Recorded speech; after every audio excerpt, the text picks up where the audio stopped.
인사 나눌까요? 안녕하세요.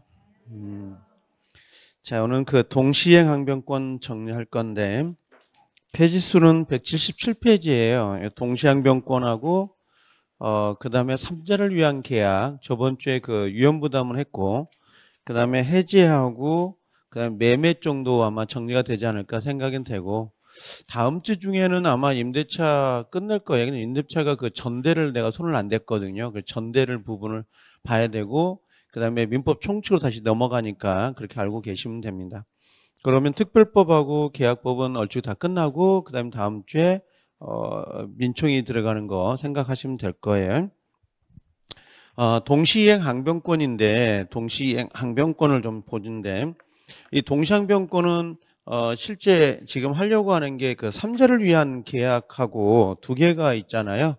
요게 동시이행 그다음에 항변권이다. 이 부분 하나가 있고 그다음에 제3자입니다. 3자를 위한 계약이 있는데 요게 이제 들어와 있는 거고요. 그다음에 오늘 해야 될 건 계약을 해지하는 부분 있죠. 해지하고 그다음에 매매 정도 요 정도 아마 정리되지 않을까 생각은 돼요. 다음 주 오면 임대차하고 민총으로 넘어갈 건데 이렇게 요건데 요 두 개를 비교하면 얘가 더 중요해요. 요 3자를 위한 계약이 더 중요하고 이건 거의 나오는 것 같아요. 10년 동안 단 한 번도 안 빠지고 동시항변권은 중간에 빠져요. 이빨 빠듯이 한 2년 3년 나오다 한 번 쉬었다가 또 나오고 그러거든요. 그래서 요 두 가지인데 요 두 가지 둘 다 기억해야 돼요. 둘 다 기억해야 되고 작년에 해제 부분은 두 문제가 배정이 됐거든요. 원래 한 문제 정도 배정이 되다가 좀 심적 변화를 일으켰나 봐요. 작년에는 그 출제위원들이. 그래서 두 문제가 배정이 됩니다. 요게 작년에 매매는 전혀 배정이 안 됐어요. 단 한 문제도 안 나왔기 때문에 올해는 무조건 나와야 됩니다. 그래서 여기는 이제 계약금이라고 하는 거 있죠. 요 부분하고 담보 책임이다라고 하는 거, 요 두 가지 정도는 꼭 체크하고 가셔야 되는 부분들이에요. 이런 식으로. 네, 요게 이제 오늘 수업하려고 하는 내용들이니까 그렇게 생각하고 오시면 되는 거고요. 자, 교재를 한번 봐볼게요. 교재 어디가 있나? 여기인가 보네요. 자, 페이지 수는 177페이지입니다. 177페이지. 요렇게 정리해 놓으시면 됩니다. 뭐 책으로 해도 괜찮은 것 같아요. PPT도 괜찮은데 이것도 괜찮은 것 같은 느낌은 있어요. 어디 가는지를 모른다고 해서 이게 학생들이 그런다고 해서 책으로 오긴 왔습니다. 갑자기. 동시이행 항변권인데 이 부분은 몰라도 돼요. 이행상의 결련성이라고 돼 있는데 결련성은 관련성이라는 의미긴 해요. 그래서 성립상의 결련성, 이행상의 결련성, 존속상의 결련성이 있는데 처음 들어보잖아요. 시험 안 나오기 때문에 말을 안 하거든요. 하지 않아도 됩니다. 동시이행 항변권은 요거예요. 말 그대로 이제 한글을 끊어서 읽으면 돼요. 동시에 이행하자 이렇게 되어 있습니다. 원래 여기 형광등이 안 들어왔었나? 여기? 참. 별로 신경 안 쓰고 보니까 안 들어와야 될 것 같은데 이상하게 안 들어온 것 같아서 동시 이행 항변권 이렇게 돼 있는데 항변권은 주장한다라고 하는 거예요. 주장권 이렇게 이야기를 합니다. 이런 식이거든요. 동시에 이행하자고 주장할 수 있는 권리 이게 동시항변권인데 동시이행 항변권은 가장 이제 흔하게 쌍무계약을 전제로 하거든요. 쌍무계약이 아니면 동시항변권 나올 수가 없어요. 그래서 증여나 사용대차는 동시항변권이 문제될 수 있다. 맞나요? 틀리나요? 틀리죠. 이거냐면 증여하고 사용대차는 편무계약이기 때문에 동시항변권이 나올 수가 없는데 시험장에 가서 증여 사용대차에서도 위험부담이나 동시항변권이 나올 수 있다 그러면 분간을 못해요. 이걸 그런 분간을. 그래서 그런 것들을 좀 조심해야 되는데 갑이 이렇게 건물을 하나 가지고 있다고 항상 똑같아요. 매매계약이니까. 그럽니다. 원래 매매계약을 체결할 때는 기본적으로 뭐예요? 특별한 약정이 없으면 동시에 이행하는 것을 전제로 해요. 그래서 여기가 이렇게 뭐 이행 날짜는 6월 1일이다. 만약에 그런 경우는 있어요. 계약을 체결하면서 당신이 먼저 이행하세요. 집을 먼저 이행하고 대금은 나중에 이행합시다 라고 약속을 하면 동시가 나올 수는 없겠죠. 원래 이행 날짜가 달라지기 때문에. 계약은 계약 자유 원칙이 적용되기 때문에 꼭 정해져 있는 건 아니에요. 근데 만약에 갑과 을이 계약을 할 때 그런 특별한 약정이 없으면 동시에 이행하는 걸 원칙으로 해요. 왜 그러냐면 이건 공평의 원칙이거든요. 자, 갑이라는 사람은 뭐예요? 집을 줘야 되는 거죠. 이렇게. 그 다음에 을도 이렇게 뭘 줘야 되는 거야? 대금을 줘야 되는 거예요. 이걸 우리가 동시에 이행하자 이런 의미예요. 이걸 결국은 뭐냐면 공평의 원칙이에요. 공평의 원칙이다 보시면 돼요. 너가 이행할 때 나도 이행하겠다는 의미거든요. 만약에 갑이라는 사람이 집을 먼저 이행을 하고 매매 대금을 한 달 뒤에 주게 되면 을이라는 사람은 이 집을 어떻게 사용수익하고 돈도 자기 마음대로 사용수익을 해버리면 이 사람은 손해가 생길 수 있거든요. 그래서 그런 공평의 원칙에 어긋나기 때문에 될 수 있으면 동시에 이행하는 게 맞겠다라고 하는 거죠. 이게. 단 약속을 달리 정할 수는 있다 그랬습니다. 약속으로 달리 정할 수는 있지만 그런 약속이 없다면 근데 이행 날짜에 요 6월 1일 날 이행 날짜에 갑이 자기 채무를 이행해요. 자기 채무를 이행하면서 돈 달라고 청구가 들어온 거죠. 이런 식으로. 그럼 을이라는 사람은 당연히 자기 채무가 뭐예요? 의무가 돈 1억을 주는 거니까 1억을 줘야 되거든요. 근데 1억을 안 줬단 말이에요. 즉 지금 상대방은 이행을 하면서 청구가 들어왔는데 자기 채무를 이행하지 않는다. 그럼 결국은 이건 을이 뭘 한 거예요? 채무를 불이행한 거죠. 채무를 불이행했다. 요 채무, 요 을의 채무는 1억이고 을은 채무자가 되는 거거든요. 채무를 이행하지 않았다고. 그럼 채무 불이행이라 그래요. 그럼 채무 불이행이 되면 이 채권자 갑은 계약을 해지를 합니다. 해지를 하고 그다음에 그에 따라서 손해배상을 청구하면서 마무리가 돼요. 요건 이제 뒤에서 우리가 봐야 될 부분이고 여기는 채무 불이행이라 그래요. 상대방이 이행하는데 내가 이행을 하지 않는다면 이건 채무 불이행 그럽니다. 근데 만약에 이런 경우는 있죠. 갑이라는 사람이 자기 채무를 이행해야 안 해요. 이행을 안 해요. 안 하면서 뭐가 들어오냐면 청구가 들어오는 거라고. 지금 이 상황 자체가. 이게 보면 어떻게 보면 참 낯짝도 두꺼운 거죠. 요 갑의 입장에서는. 근데 의리한 사람이 이렇게 되는 거야. 지금 이렇게. 그러면 이 을은 당신은 왜 채무를 이행하지 않으면서 나에게 돈 달라고 하냐. 나도 돈 못 주겠다. 그래서 요 1억이라는 요 을 자기 채무죠. 채무자니까 자기 채무를 우리는 뭐라고 하냐면 정당하게 이걸 거절할 수 있어요, 없어요? 있습니다. 원래 자기 채무를 이행하지 않으면 이건 채무불이행이거든요. 근데 이건 채무불이행이 되는 게 아니라 자기 채무를 이행을 거절할 수 있다고 정당하게 이걸 우리가 이걸 동시 이행하자고 주장한다. 이행하자고 주장한다. 이걸 항변권 이렇게 이야기를 하는 거예요. 그래서 동시이행 항변권을 요걸 배우는데 동시이행 항변권이 들어오면 가장 먼저 성립요건이에요. 성립요건입니다. 동시이행 항변권의 개념을 알았다고 해서 시험을 마치는 건 아니에요. 시험하고 내용을 아는 거하고는 다릅니다. 그럼 동시항변권이 성립되려면 하나, 둘, 세 개를 이렇게 갖춰야 돼요. 1, 2, 3을 세 개를 갖춰야 되고 그에 따라 성립이 되면 효과가 나오거든요. 효력이 1번, 2번, 3번, 4번 4개가 나오는데 우리는 1번하고 한 4번 정도 요 정도 두 가지 정도 기억하면 되거든요. 그럼 여기에 이제 효과가 나왔으니까 뭐가 있냐면 우리 민법에 동시항변권을 인정하고 있는 애들이 있을 거 아니야. 사례들이 이 애들을 물어보는 거야. 그 애들을 쭉 연결해가지고 영어, 인무, 과세, 수정, 전담회, 구청 저는 이렇게 외우지만 그걸 외워야 돼요. 가장 시험에 가장 많이 나오는 게 어떤 거냐? 이 애들이 시험에 가장 많이 나옵니다. 박스형으로 해가지고 문제를 가장 물어오는데 지금 11월 달, 1월 달, 1월 달, 2월 달 지금 두 번, 세 번 들었던 분들 아니면 과거에 공부를 했던 분들 작년에도 했는데 안타깝게 떨어졌다. 근데 지금 여기 1번, 2번 성립 요건이 뭔지를 몰라. 못 채워. 지금 못 채우고 있으면 떨어지는 게 어떻게 보면 당연할 수도 있어요. 그건요. 왜 그러냐면 성립 요건도 못 외우죠. 효과도 지금 안 들어가 있죠. 요것만 달랑 외운 거예요. 영어 임무까지는 기억나는데 그 뒤도 생각이 안 나. 이런 거. 그러면 안 되죠. 그럼 여기에 지금 성립 요건이 뭐가 들어가냐면 이제 잠깐 써볼게요. 예, 동일한 쌍무 계약이어야 돼요. 요 쌍무 계약이어야 되고, 그다음 두 번째 쓰지 마세요. 쓰라는 건 아니니까 책에 있어요. 예, 변제기가 도래해야 되거든요. 세 번째가 요거예요. 이걸 물어보는 거야. 세 번째가 지금 자기 채무는 이행해야 안 해요. 채무는 이행을 안 하면서 지금 청구가 들어온 거잖아요. 지금 그죠? 이 상태인데 요걸 상대방이 너는 왜 이행을 안 하냐? 나도 이행 못 하겠다. 이게 지금 동시거든요. 이행항변권인데 만약에 자기 채무를 이행하면서 청구가 들어오면 동시항변권은 없단 말이에요. 이게 요건이라고 지금 요 그림을 보면 요 그림이 요게 세 번째 요건이에요. 이 세 가지 요건을 가지고 이제 펼치는 거라고.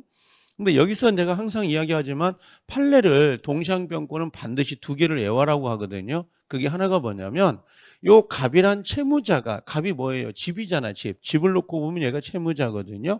요 갑이 이렇게 이행 날짜에 뭐라고 했어요? 한 번 제공을 해요. 한 번 이행했다. 한 번 이행을 했어요. 그럼 요 을이라는 사람이 와서 이걸 받아야 되거든요. 근데 을이 이걸 정당한 이유도 없이 이걸 안 받아요. 이걸 제공을 했는데 이걸 받지 않는다. 이걸 우리가 채권자 지체, 이걸 수령지체 이렇게 이야기하거든요. 그래서 우리 시험은 수령지체가 나와요. 수령지체가 됐다고. 그럼 갑이라는 사람이 등기 서류를 집에다 두어요. 두고 에라 하고 이 사람은 계속 제공을 하지 아니하면서 재차 청구가 들어간 거야. 이런 식으로 청구가 들어가서 요 수령지체에 빠졌던 사람이 너는 왜 이행을 안 하냐. 여기요. 계속 제공 안 했잖아요. 왜 이행 안 하면서 청구가 들어오냐. 이 수령지체에 빠졌던 사람이 동시를 주장을 해버린 거야. 이런 식으로 동시를. 그래서 소송이 제기가 됐어요. 소송이 제기됐더니 법원에서 판사는 뭐라고 했냐면 아무리 한 번 제공을 했다 하더라도 이 청구가 재차 청구가 들어갈 때는 계속 제공을 해야 된다. 계속 제공을 하지 않고 청구가 들어가면 수령지체에 빠졌던 사람도 여전히 동시항변권을 행사할 수 있는 거지 소멸하는 것은 아닙니다라고 판결이 나와요. 그래서 요걸 간혹 가다가 우리 시험에서 물어봐요. 그래서 10년 동안 4번 나온 판례입니다. 이 판례가. 그래서 기억을 할 필요가 있거든요. 이제 요걸 우리가 좀 정리할 거예요. 요건 개념이고 이건 성립 요건이고 이건 효력이고 이건 예시입니다. 아셨죠? 그래서 항상 요 박스가 10문제가 나오면 6문제가 여기거든요. 박스니까 기억을 하고 가셔야 되겠죠. 자, 그러면 이제 예시를 한번 봐볼게요. 교재에 오시면 536조입니다. 동시이행 항변권은 여기처럼 쌍무계약을 전제로 합니다. 쌍무계약을 전제로 한다라고 되어 있어요. 그럼 쌍무계약이 나올 때 반드시 여러분들이 기억을 할 것은 쌍무계약은 매매 교환이지만 이걸 반대로 해석을 해야 돼요. 편무계약이다라고 하는 게 들어올 수 있잖아요. 편무계약은 뭐가 있어요? 증여계약이나 사용대차 같은 게 있거든요. 그죠? 이건 편무라고 하잖아. 공짜. 한쪽만 급부를 하고 반대급부가 없단 말이에요. 그럼 동시항변권은 이놈의 채무하고 그 다음에 이놈의 채무를 동시에 이행하자는 거잖아. 얘도 채무고 얘도 채무란 말이야. 근데 편무는 한쪽만 채무가 있고 다른 쪽은 채무가 없다고요. 그럼 동시가 나올 수가 없지. 뭔 채무를 동시가 나와요. 편무에서는. 그래서 얘는 동시이행항변권이 나올 수 없습니다. 이렇게 이야기를 하는 거죠. 그래서 쌍무계약의 당사자 1방은 자 상대방이 자기 채무를 제공할 때까지 무슨 말이야? 상대방은 그럼 채무를 이행한다 안 한다? 채무를 이행하지 않고 있다는 말이잖아요. 그래서 이행하지 않으면 반대 당사자는 당신이 채무를 이행할 때까지 내 채무, 자기 채무를 정당하게 이행 거절할 수 있습니다라고 하는 게 동시항변권이에요. 그렇죠? 그러나 뭐라고 되냐? 그러나 항상 시험은 그러나를 신경 써야 됩니다. 그러나 상대방의 채무가 변제기에 있지 않다라고 돼 있어요. 아까 동시항변권이 성립되려면 두 번째 요건이 변제기거든요. 그럼 변제기에 있지 아니한다면 그러하지 않는다. 즉 이게 우리가 나중에 가면 요 선이행 의무자란 말이에요. 선이행 의무자입니다. 그럼 선이행 의무자는 동시가 있다 없다? 없습니다. 그걸 이야기하고 있는 거죠. 지금 요 의미 자체가.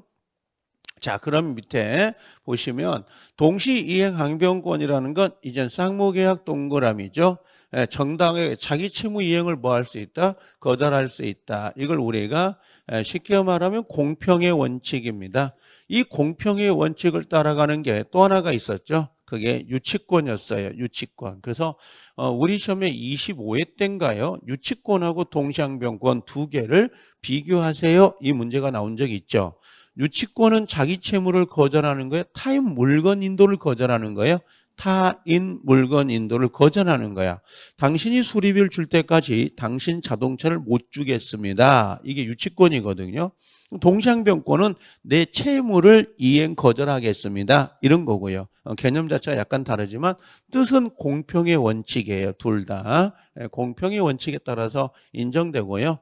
동시이행항변권은 주된 채무를 목적으로 합니다. 그래서 여기서 주된 채무라는 게 뭐냐면 우스갯소리로 이거죠. 냉장고를 갖다가 사가지고 냉장고가 급부가 됐는데 이행이 됐는데 리모컨을 안 가져왔다고 해서 냉장고 리모컨 아무 상관없죠.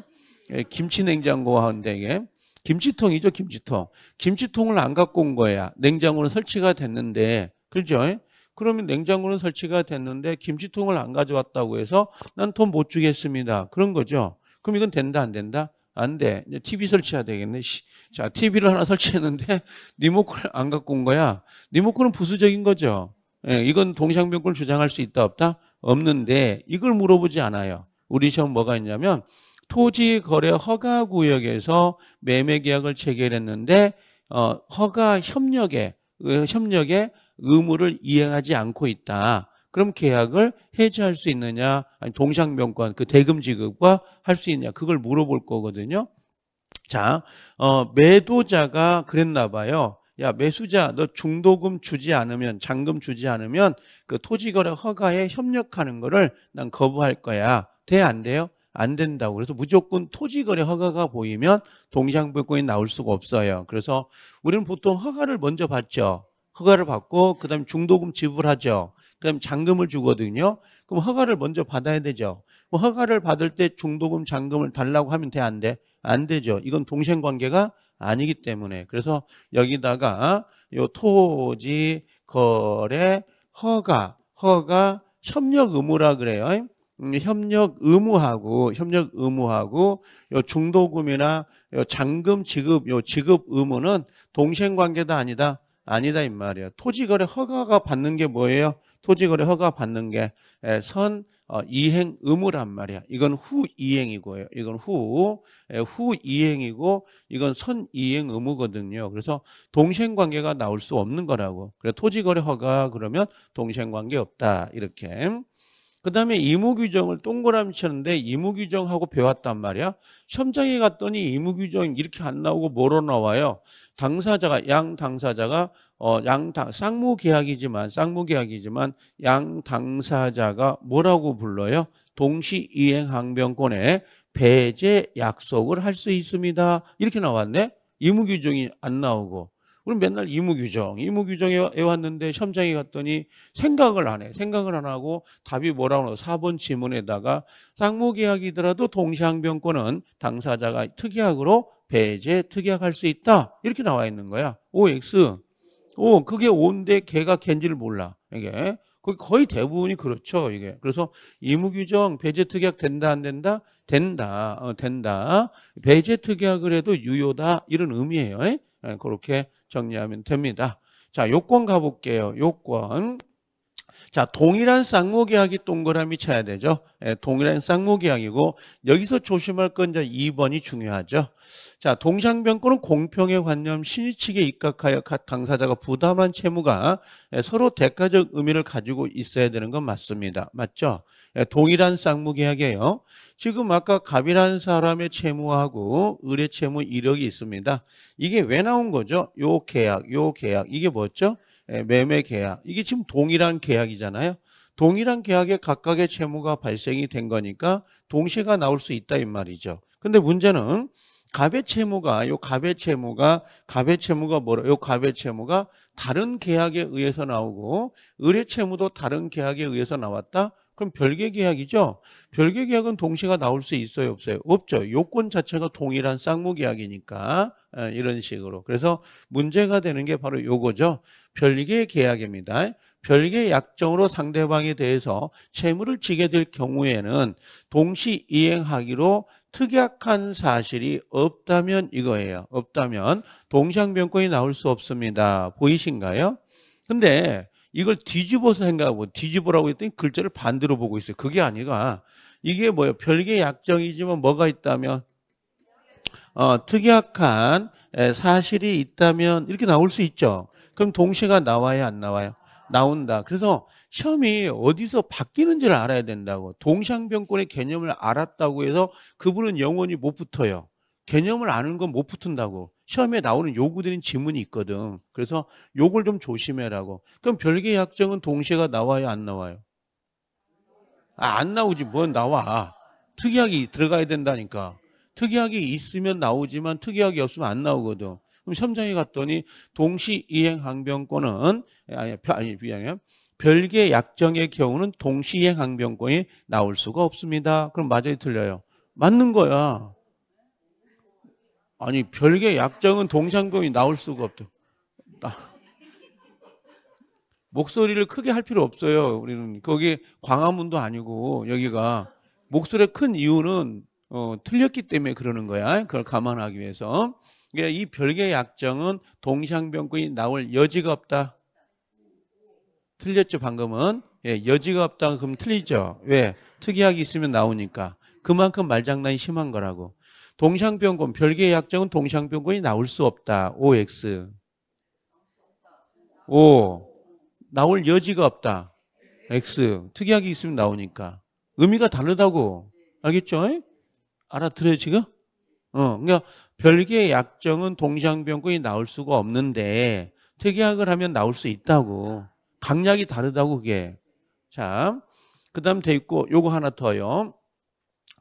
채권 양도 채무 인수 상속 나오잖아요. 동일성을 있다면 동시가 주장될 수 있다 없다? 있는데 자 요거 잠깐 설명을 좀 하고 갈게요. 지금 이렇게 지금 갖고 있습니다. 이렇게 갖고 있는데 하나 질문해 볼까요? 자, 이 갑이 가지고 있는 요 갑이 있잖아요. 네, 지워져 버렸네. 자, 갑이라는 사람이 가지고 있는 채권이 뭘까? 권리. 둘이 매매했어. 권리가 더 편한가 봐요. 권리나 채권이나 같은 말인데. 자, 갑이 가지고 있는 채권이 뭘까요? 그렇게 고민스러워요, 그렇게? 돈 받는 게 채권이지 뭐야. 1억을 받을 채권이 있잖아요. 1억을 받을 채권이야. 채권을 야, 나 대신 너가 받아. 이걸 뭐라고 불러? 나 대신 너 받아. 너가 받아. 나 대신 너가 받아. 이걸 뭐라고 하냐고.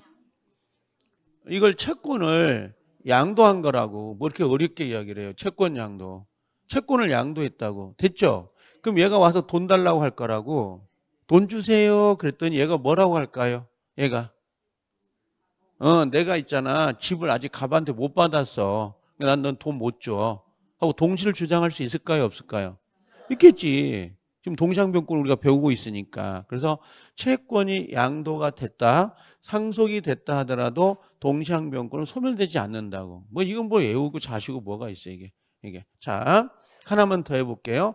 얘는 채무가 뭐야? 을의 채무는. 을의 채무가 뭐야? 돈을 줘야죠. 그래서 돈을 줘야 되는데 요걸 누가 대신 갚아줘? 정이 대신 갚아주겠대. 내가 대신 갚아줄게. 이걸 뭐라고 부를까? 채무를. 채무도 양도해? 이건 이제 인수한다 그래. 얘가 대신 갚으니까. 여기는 얘가 주체잖아. 얘가 주체니까 양도한다고 하고요. 여기는 얘가 주체거든. 내가 갚아줄게. 이게 양수받는다 그래. 인수. 이걸 우리가 채무 인수라 그래. 그럼 채무 인수가 된 거죠. 근데 얘가 돈 달라고 온 거야. 오니까 얘가 뭐라고 해? 너 집 줬니? 집 줬니? 이렇게 이야기한다고. 그럼 동시가 들어가야 안 들어가? 들어가겠지. 그래서 채권 양도가 되거나 채무 인수가 되거나 상속이 되더라도 동시항변권은 소멸되지 않는 게 원칙이에요. 이게. 근데 이때 조심할 건 옆에 뭐라고 써요? 크게 빨간색으로 경계라 그래. 경계는 동시항변권이 없어져요. 경계는 새로운 계약을 하는 거거든요. 그럼 새로운 계약이 어떤 거냐면 그런 것들이에요. 이런 것들이 어떤 거냐면 경계는 이런 겁니다. 자, 하나의 계약이 먼저 있어서 1번 계약. 1번 계약이 있었는데 이 계약이 마음에 안 들었나 봐. 이걸 없애고 두 번째 계약을 만든 거야. 두 번째 계약을.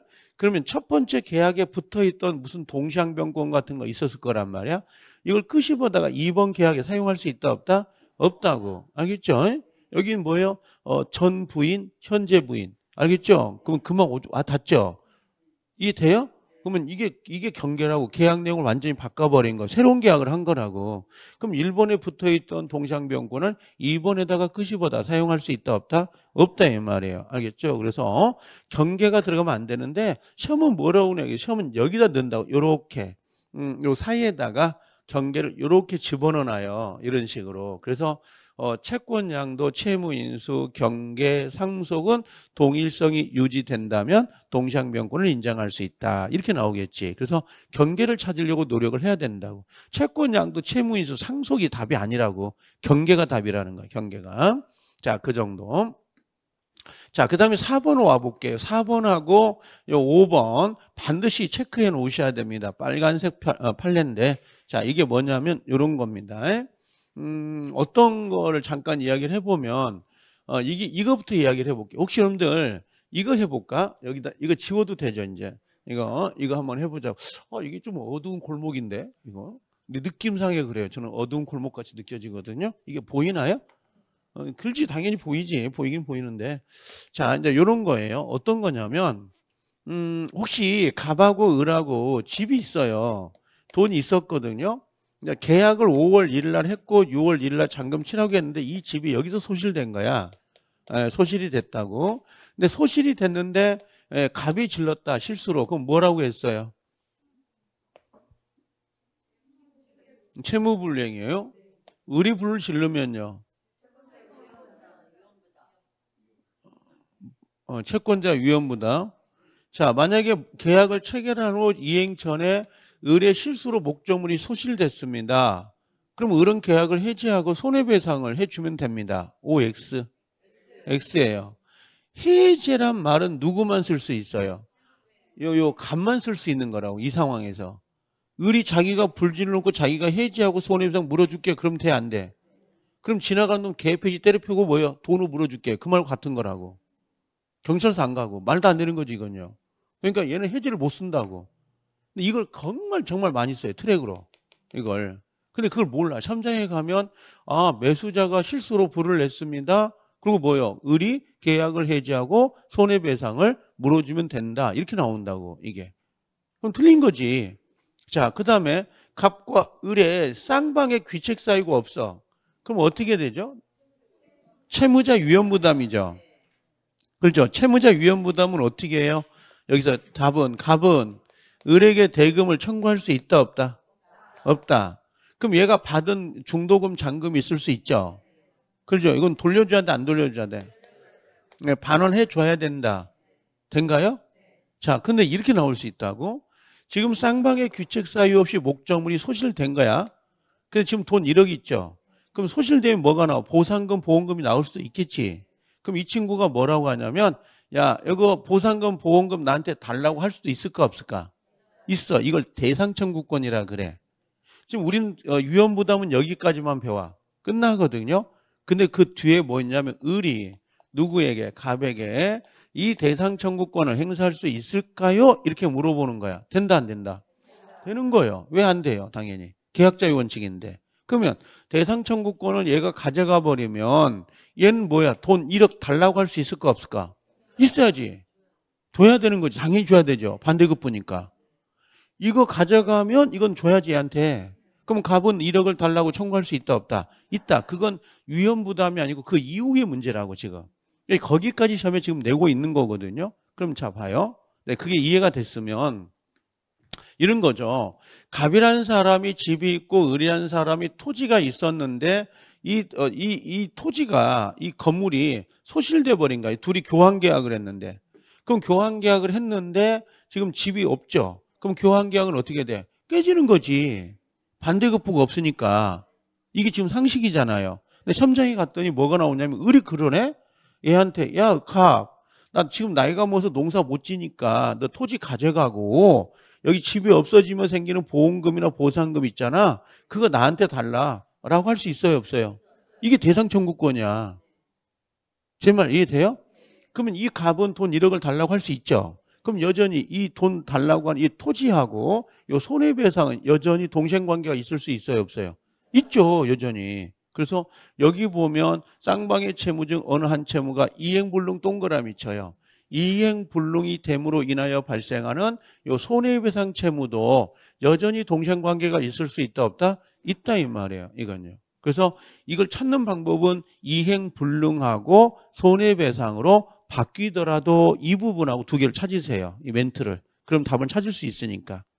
그 다음에 지금 아까 한 번 현실 제공 동그라미 쳐요. 한 번 현실 제공.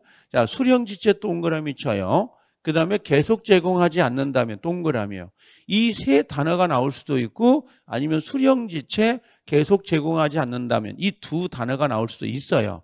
판례를 다 외우지 못하니까 이 포인트를 잡아서 외워야 되거든요. 그래서 아까 한 번 제공했죠. 수령지체 빠졌죠. 계속 제공하지 않으면서 재차 청구가 들어가면 동시를 주장할 수 있다 없다? 있다. 소멸되지 않는다고. 그래서 찾는 방법은 요거예요. 요 수령지체 요놈 단어하고 요 계속 제공하지 않는다면 요 단어를 가지고 찾으면 되고 여기는 이행불능하고 뭐를 다루고 요 손해배상으로 바뀌더라도 요 두 가지 여전히 동생관계 있다 없다 결국은 있다 이 말이에요. 이거 판례 꼭 기억을 해 주셔야 된다고.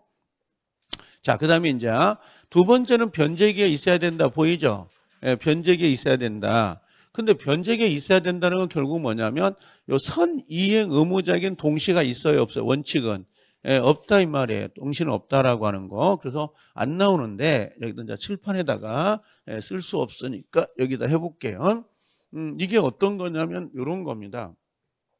만약에 갑이라는 사람하고 을이 이렇게 집을 가지고 1억의 매매 계약을 체결했는데 나중에 갑의 집은 6월 1일 날 집을 이행하기로 약속을 했고 을도 6월 1일 날 잔금을 주기로 약속을 했는데 이 사람에게 뭐가 있는 거예요? 자, 5월 10일 날 중도금을 주기로 한 약속이 있었다고. 그럼 이 사람은 결국 선이행 의무자죠.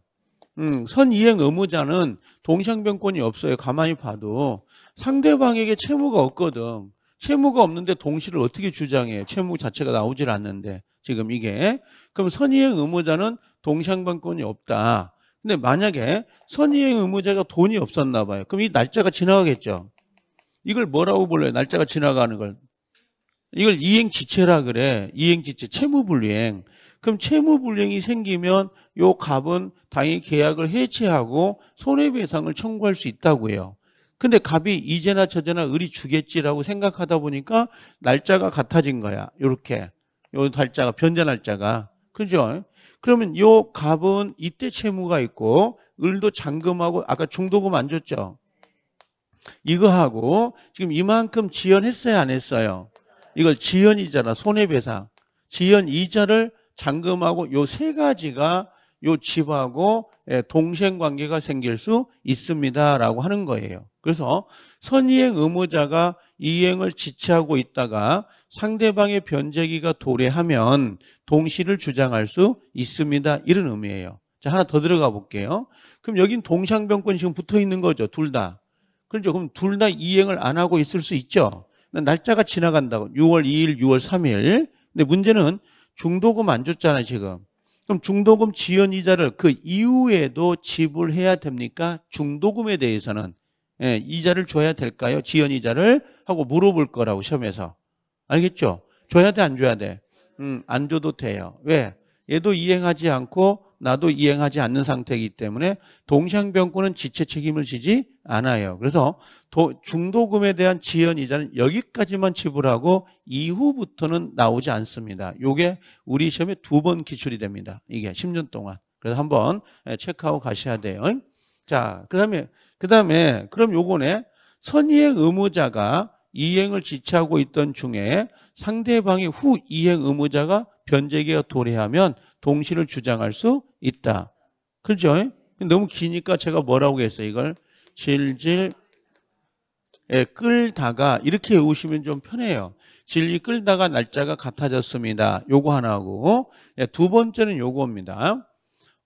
이 친구가 변제를 하러 갔단 말이에요. 갔는데 이 집에 뭐가 붙어 있다 그랬어요? 뭐 빨간 딱지나 녹색 딱지 같은 거, 압류, 가압류 딱지가 붙어 있으면 요 의뢰 입장에서는 불안하죠. 왜 그러냐면 변제기 때 못 받을 수 있다고 생각할 수 있잖아요. 그래서 이때 선이행 의무자가 야, 나 불안해서 너 당신 재산 상태가 너무 악화된 것 같다. 내가 나중에 집을 못 받을 수 있으니까 동시를 행사, 동시하자라고 주장할 수 있다고. 그래서 이걸 재산 질질 끌다가 이걸 뭐라고 그래요? 불안하면 항변할 수 있다 없다? 있다. 전 이렇게 해와놓으니까 연상법이 계속 오래 가더라고요. 그래서 여기 선이행 의무자는 동시가 돼야 안 돼요? 안 되지만 자 선이행 의무자이더라도 자 선이행 의무자가 이행을 하지 않는 동안 돼 있죠? 이행하지 않는다는 걸 이행지체라 그래요. 이행을 지체하고 있는 동안 상대방의 채무에 변제기가 도래한 경우 자 이행지체 중에 보이죠? 예, 후 이행 의무자의 변제기가 도래한 경우에는 선이행 의무자도 동시항변권을 주장할 수 있어요. 그래서 이걸 저는 그냥 질질 끌다가 이렇게 왔던 거예요. 이게 질질 끌다가 이렇게 우셔야 됩니다. 그 다음에 불안이다라고 돼 있잖아요. 이 불안의 항변인데 요 불안의 항변 동그라미 그 다음에 현재 이행이 현재의 곤란 동그라미 현재의 곤란 그 다음에 또 하나가 있어요. 재산 상태 악화 동그라미요. 요 세 가지. 그럼 우리 시험에서는 세 단을 모두 내요. 골라가면서. 불안의 항변할 수도 있고 재산 상태 악화 이걸 낼 수 있고 이행상의 현재한 곤란 이걸 낼 수 있거든요. 세 개 중에서 어떤 시험을 가장 많이 낼 것 같아요? 단어 중에 어떤 단어를요? 어떤 게 가장 많이 나올 것 같아요? 하나, 둘, 세 개 중에 얘가 제일 잘 나와요. 그러니까 이행상의 곤란할 현재한 사유가 있다면 당연히 동시항변권을 주장할 수 있다. 이렇게 물어봅니다. 그래서 이걸 하나 더 체크해 놓으면 돼. 그래서 이걸 질질 끌다가 뭐 하면요. 불안하면 항변할 수 있다 없다? 항변할 수 있다. 이렇게 외워 놓으시면 되는데 아까처럼 시험장에 가면 이게 그대로 나오면 좋은데 아까 있죠. 선이행 의무자이더라도 아까 질질 끌다가 날짜가 같아지면 동시항변권을 주장할 수 있잖아요. 그게 안 나오고 그 이후에 중도금에 대한 지연 이자는 지급하여야 한다. 이렇게 나온다고. 이건 틀린 거지. 이게 둘 다 이행을 하지 않고 있으면 지체 책임을 지지 않으니까 여기까지는 지연 이자를 줘야 돼요. 여기까지는. 근데 이후부터는 안 주는 거라고. 아셨죠? 그거 조심해라. 그거 판례들이니까. 자, 그 정도 정리하면 될 것 같습니다. 자, 그 다음에 여기 이 정도 된 거. 자, 그 다음에 세 번째 요건은 이거네.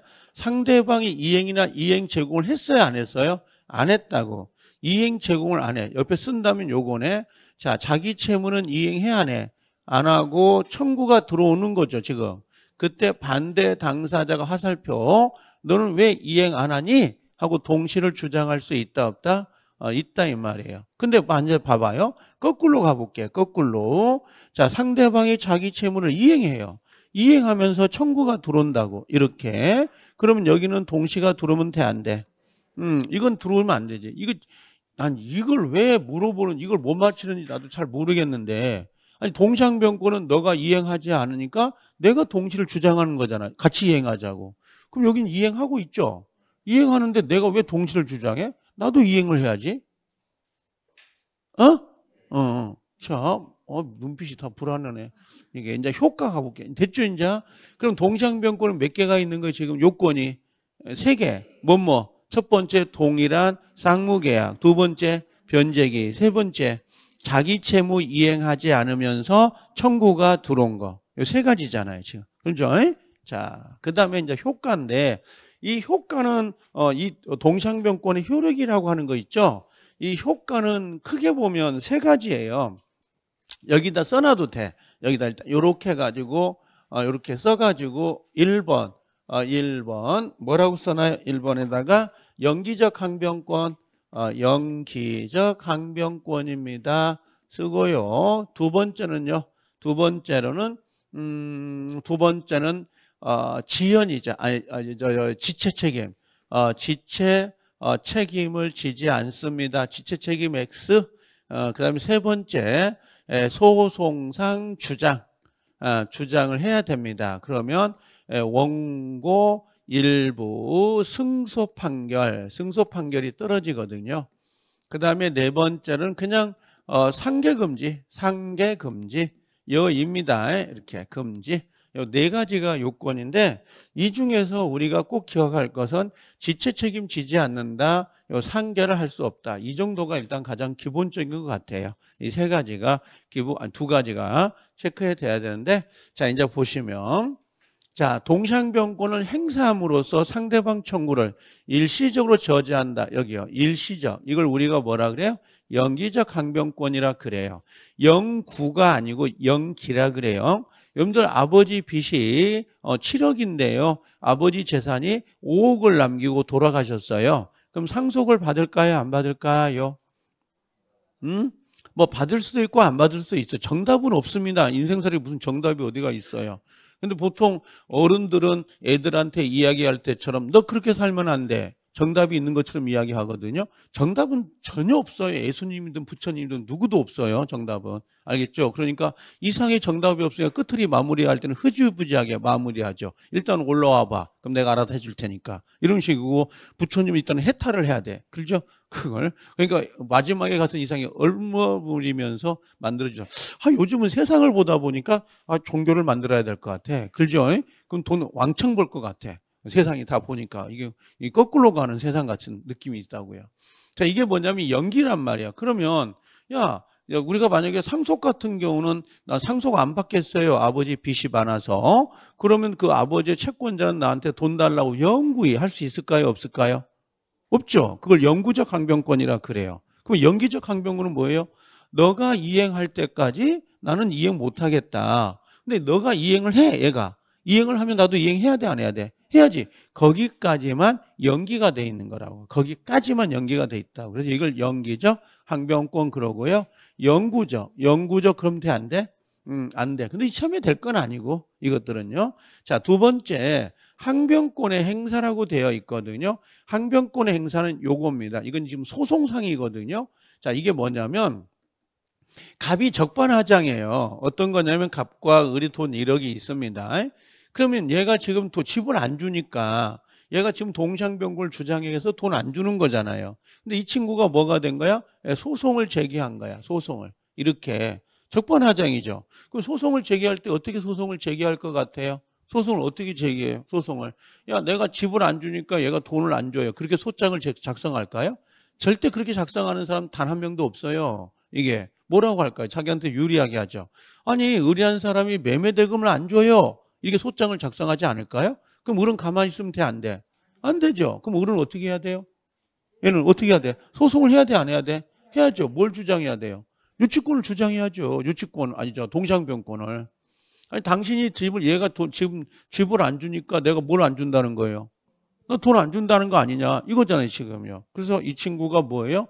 자, 집을 안 주니까 난 돈을 안 주는 거예요. 하고 주장을 한다고. 그럼 판사가 사실관계를 확인하겠죠? 그럼 얘한테 뭐라고 하겠어? 소송을 제기한 사람을 원고라 그래요. 그 원고 너는 집을 주라고 하지 않을까요? 그럼 이건 뭐가 돼요? 패소가 돼. 돈을 받아라. 이건 뭐가 돼요? 승소가 돼. 그럼 이게 하나의 판결에 뭐가 돼요?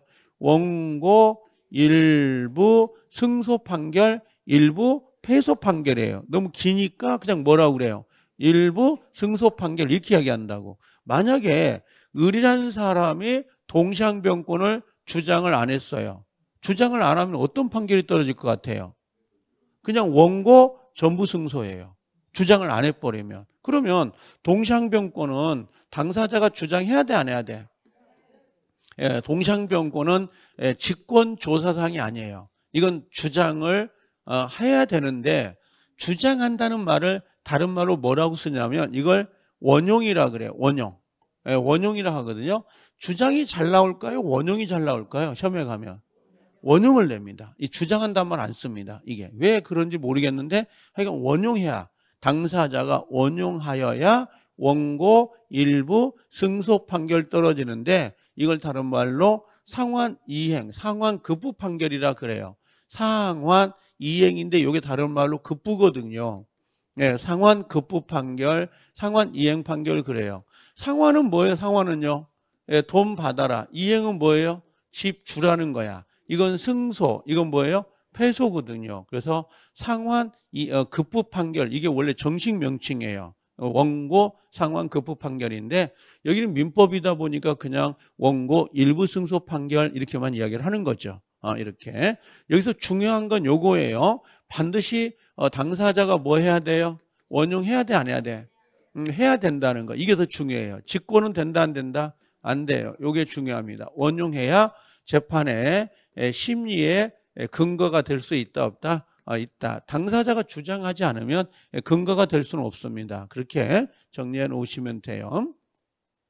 그 다음에 항변권의 존재의 이유인데 요겁니다. 이게 지체 책임을 져야 안 져요? 안 져요. 전기나 가스 요금은 선 공급이죠. 먼저 공급이 되어 있으니까 만약에 가스 요금이나 전기 요금을 내지 않으면 지연 이자를 줘야 되는 건 맞죠. 근데 만약에 내가 가스 요금을 내지 않으면 그 가스 요금 지료 용지에 가산금 연체료라는 거 붙어요, 안 붙어요? 붙는단 말이에요, 그게. 근데 요건 너도 이행하지 않죠. 너도 이행하지 않고 나도 이행하지 않는 거잖아요. 그럼 지체 책임을 질 이유가 있어요, 없어요? 없어요. 지체 책임을 지지 않는다고. 근데 문제는 얘가 중요하긴 하지만 실제는 얘가 중요합니다. 얘가요. 요게 빨간색 글자예요. 요게. 첨장에 가면 뭐라고 나오냐면 동상변권을 뭐라고요? 행사하지 않더라도 지체 책임을 지지 않는다. 이렇게 나와야 되는데 첨장에 가면 동상권을 실제로 행사하여야 지체 책임을 면한다. 이렇게 나와요. 그럼 지체 책임은 머릿속에 다 있거든요. 너 이행하지 않으니까 나도 이행하지 않아. 근데 실제 시험에서는 그걸 내질 않아요. 얘가 나오긴 나오지만 얘를 바꿔버린다. 글자에서. 시험이라는 게. 시험 자체가. 그래서 이행하지 않더라도 지체 책임을 지지 않는 거라고. 그래서 시험장에 가서 행사하여야 하여야 이런 글자가 나오면 이건 X라고 해요. 이런 X. 그 다음에 상계가 돼, 안 돼? 안 된다고. 이 상계가 안 되는 건 나중에 더 이야기를 합니다만 이런 거예요. 갑과 을이 있고 집이 있어요. 자, 집을 주고 돈 1억을 줘야 되는 거잖아. 이렇게. 근데 이 친구가 얘한테 예를 들면 돈 1억을 줘야 될 권리가 있어. 그러면 지금 이 돈은 얘가 이렇게 줘야 되는 거고 이 돈은 이렇게 줘야 되는 거거든. 지금 돈이라는 게. 그렇지 않아요? 그럼 이걸 퉁쳐버려. 퉁쳐버리면 문제는 한쪽의 채무는 있는데 한쪽의 채무가 없어져 버리죠.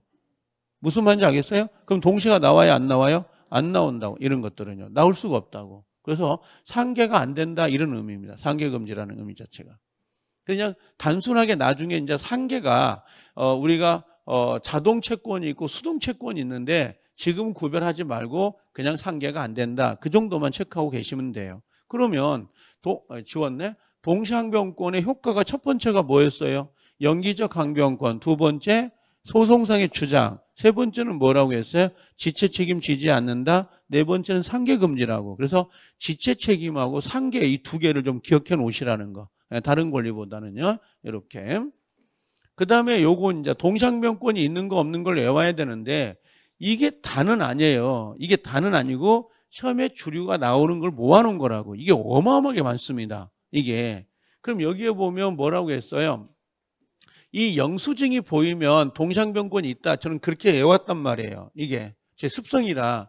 이게 어음수표 보이죠? 그럼 요건 영어죠. 영어 수학 말고. 그 다음에 요 임자가 뭐라고 했어요? 임대차가 종료되면 동시항변권이 있거든요. 그냥 무효 취소입니다.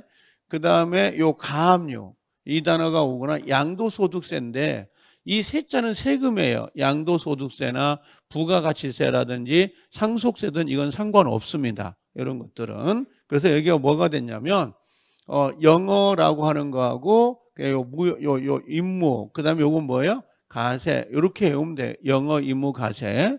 그 다음에 요걸 뭐라고 했어요? 요거 수급인이고 종신정기금인데 이건 잘 안 나오긴 해요. 근데 이걸 도급이라고 생각하면 돼요. 도급. 요게 도급이거든요. 이걸 수급. 도급이라고 생각하면 됩니다. 그래서 수종 그다음에 요 전자가 전세권의 뭐라고 했어요? 종료. 그 다음에 담보책임, 해제 이렇게 나오는데 요건 외울 때게 수종 그 다음에 뭐예요? 전담회 그러는데 2월달 변리사 시험은 3번이 정답이었었어요. 3번이. 그 다음에 여기에 구분 소유적 공유하고 청산금인데 요 두 개, 구청 이렇게 두 개를 외우면 되는데 우리 시험에서는 요 구분 소유적 공유를 좀 많이 내는 편이에요. 그래서 시험에서 기억을 할 때는 요거 기억하세요. 요 무효 취소 있죠. 요 무효 취소. 요 무효 취소하고 요 해지하고 요 구분 소유적 공유가 좀 자주 나오는 편이에요. 그 다음에 요 청산금 지급이 있습니다. 담보가등기 청산금 지급하고 소유권 가져오는 거 있죠. 이건 동생관계에 있다. 그 정도. 그 다음에 뭐가 있냐면 채권증서 보이신가요? 요 채권증서는 다른 말로 차용증이라고 나올 때가 있어요. 이게 혹시 차용증 이렇게 나오면 같은 멘트로 보시면 돼요. 채권증서. 그럼 내가 만약에 돈 1억을 빌리면 1억짜리 차용증이 써지겠죠. 1억짜리 차용증이. 근데 내가 1억을 못 갚고 5천만 원만 갚았어요. 일부 변제를. 그럼 5천짜리 영수증은 받을 수 있어요? 없어요? 있죠. 그 영수증은 동생관계가 생길 수가 있는데 채권증서 5천 갚으면서 1억짜리 달라고 할 수 없죠.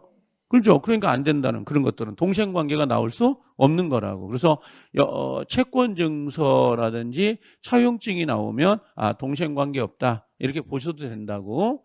그 다음에 혹시 무조건 나는 이걸 찾을 때 담보라는 글자가 보이면 무조건 동생관계가 없어요. 담보는 대출이거든요. 뭔가 돈을 빌린 거라고. 그럼 뭐가 먼저 들어가야 돼? 변제와 저당권, 변제와 담보가등기, 변제와 양도담보는 절대 동생관계가 될 수는 없어요. 그럼 먼저 뭘 해야 돼요? 변제를 먼저 해야 돼. 변제. 돈을 먼저 갚아야 된다고. 돈을. 그 다음에 임차권 등기명령. 물어볼까? 이게 또 시간이 쉬어야 되니까. 이게 임차권 등기명령은 언제 해요? 끝나고 임대차 종료 후에 하죠. 어디다 해요? 어디다가? 아니야. 법원은 아니야. 그럼 물어보지 말고 어디다 해요? 법원은 법원인데 내가 지금 요구하는 답은 아니라고. 법원이. 아니 법원은 법원인데 내가 지금 말한 답이 아니라고. 지금 요구하는 답이. 임대인 주소지 법원이에요? 목적물 소재지 법원이에요? 그걸 말해야 된다고. 근데 이게 첨장에 가면 법원은 보이는데 앞에가 임대인 주소지 법원으로 나와요. 그게. 그럼 임대인 주소지 법원은 안 된다고 그랬잖아요. 목적물 소재지 법원이라니까. 지금 이 사람이 김포에 살고 있는데 목적물은 좀 인천에 있단 말이에요. 그럼 어디다 해야 돼요? 인천에 해야지. 이거 법원 하면 안 된다니까.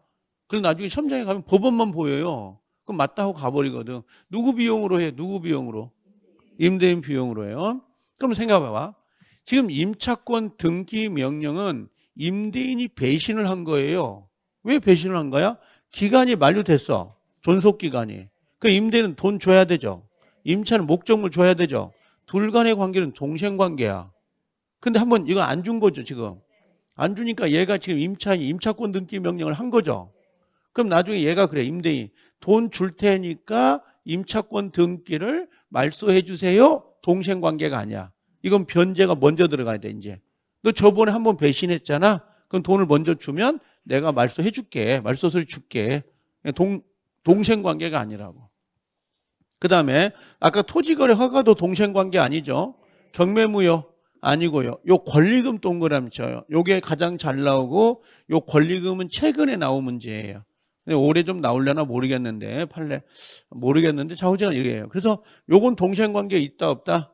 네, 없어요. 일단 얘를 섞은다고요. 섞으니까 요것들을 조심해서 보시라는 거지. 반드시 외워놔야 돼요. 이거 안 외우고 가면 답을 못 맞춰요. 그러니까 사람들은 동시행 항변권 개념을 알면 그 문제를 맞힐 수 있다고 생각을 하는가 봐요. 안 그래요. 개념 자체는 아주 기본인 거고 그걸 응용하는 시험이 중요하다고. 그러니까 우리는 1년 만에 끝내야 되잖아요. 옛날에 법대 가면 4년 동안 배우는 게 민법이에요. 1학년 1학기 때 법학, 인문, 1학년 2학기 때 민법 총칙, 2학년, 3학년, 4학년까지 민사 연습까지 배우거든. 근데 우리는 10개월 만에 다 끝나는 거잖아요. 개념도 해야 되고 사례도 해야 되고 판례도 해야 되고 그래야 되니까 정신이 없는 거라고. 개념 잡다 보면 3년 가요. 그러니까 그렇게 하지 말고 그냥 개념을 막 잡으려고 하지 말고 외울 건 정확히 외워보고 24개만 맞추면 되니까. 그리고 합격한 다음에 공부해야 안 해, 이제. 아니, 안 하면 안 되죠. 합격한 다음에 공부해야지. 더 공부를 해야 되는데 더 안 하죠. 그죠? 이렇게 정리가 됐습니다. 위헌부담은 저번에 이야기했던 거 요거예요. 요거 보이죠? 증여 사용 대차는 동시 위험 담보 책임이 안 나온다고. 이건 외워야 됩니다. 따로 나오니까. 그 다음에 아까 이야기했지만 그 갑이 불을 질렀냐, 을이 질렀냐, 병이 질렀냐, 그게 다르죠. 그죠? 갑이 지르면 뭘로 간다 그랬어요? 채무불이행. 을이 지르면 채권자 위험부담. 해제가 나오면 돼, 안 돼? 안 된다고. 해제가 나오면 절대 안 된다고. 해제가. 그럼 병이 지르면 채무자 위험부담. 채무자 위험부담. 병이 누군데요? 그럼 또 안 돼요. 갑과 을이 매도를 했잖아요. 병은 제3자잖아. 제3자는 무조건 뭘로 가야 된다? 강행규정, 의무규정. 의무규정. 배제특약이 될 수 있다, 없다? 있다. 이거 써졌네. 대상청구권. 이게 제가 성격이 좀 꼼꼼해가지고 웬만하면 다 하거든요. 이게 대상청구권 나오면 조심해야 돼요. 항상 이거. 자, 그 정도 정리했고 3자를 위한 계약 와보세요. 이 3자를 위한 계약은 여러분들 어디를 꼭 내가 그 182페이지에다가 뭐 그림 그려놓은 게 있나요? 그거 외워야 돼. 그거 왜 깨끗해요? 거기는 안 다녔었나요? 샘플이에요? 책도 안 갖고 온 거예요 지금? 자, 전쟁터에 나가면 총도 안 갖고 가겠네. 자, 이거 하나 했는데 글 데가 없네. 거기다 그려놓으세요. 182페이지 그 아래쪽에 있잖아요. 거기다 그려놓는데 이 3자를 위한 계약에서는 잠깐만요. 사례가 없네. 사례 문제가 딱 중요한데 이거. 이 사례 문제를 꼭 풀어야 되거든요. 이게 내가 오늘 연습 문제도 안 넣어놨을 건데 다음 주 오면 내가 하나 넣어놓을게요. 이거 한번 풀어야 되거든요. 원래 사례 문제를. 이게 사례 문제가 내가 어제도 특강을 하긴 했었는데 오후에 그 기출문제 특강을 할 때에 요 근래 나오는 사례 문제 거의 대부분이 3자를 위한 계약은 사례로 문제가 배정이 되는데 확실히 달라요. 27회 때, 26회 때, 28회 때 냈던 사례 문제하고 지금 30회 때 나오는 사례 문제가 확실히 다릅니다. 문제 형태가 다르다는 느낌이 와요. 이게 지금 나중에 제가 없네. 지금 여기 보니까. 그래서 여기 밑에다가 근데 제가 써드린 거 있죠. 182페이지. 거기다가 요 그림을 그려가지고 써놓을 테니까 그걸 외우셔야 돼. 이걸 안 외우면 절대 맞힐 수가 없어요. 알겠죠? 그래서 쉬었다 오시면 제가 요거 설명하고 그다음에 해제로 갈 테니까 갔다 오세요, 이제.